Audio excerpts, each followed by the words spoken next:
Esok, ya tuan-tuan dan puan, esok Khamis malam Jumaat merupakan malam Jumaat di malam ganjil 10 Ramadan yang terakhir. Sebagian ulama menyatakan ini merupakan salah satu malam yang sangat penting, kemungkinan ia merupakan malam Lailatul Qadar. Maka tuan-tuan dan puan, saya nak mengajak kepada semua, gandaan yang sangat luar biasa ini jarang kali berlaku kepada kita untuk kali ini. Jom sama-sama kita semua mempertingkatkan ibadah pada malam tersebut. Nah, saya berikan kepada tuan-tuan dan puan beberapa amalan yang boleh kita lakukan pada malam tersebut.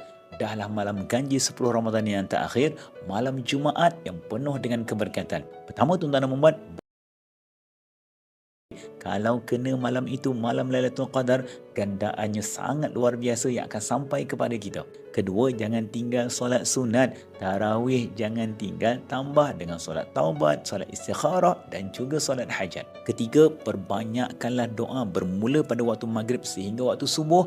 Cakap yang baik-baik, doa yang baik-baik, kerana waktu itu di antara waktu yang sangat mustajab di sisi Allah. Keempat, berdoa dengan doa yang diajar oleh baginda Rasulullah SAW kepada Sayyidatina Aisyah. Allahumma innaka afuun karim tuhibbul afwa fa'fu anna. Sekali lagi, Allahumma innaka afuun karim tuhibbul afwa fa'fu anna. Wahai Allah yang Maha Pengampun, yang suka dengan orang yang memohon keampunan, ampunkan kami ya Allah. Saya sebarkan video ini kepada ramai orang yang berada di sekeliling kita agar mereka tidak terlepas malam ganjil 23 Ramadan dan gandaan Jumaat yang sangat luar biasa. Pastikan kita tidak ketinggalan dengan malam Jumaat yang sangat luar biasa ini, yang kita tak tahu lagi adakah minggu hadapan kita mampu berada pada Jumaat Ramadan yang terakhir ataupun tidak. Moga Allah mudahkan segala urusan. Alhamdulillah. Jom berterima kasih kepada Allah.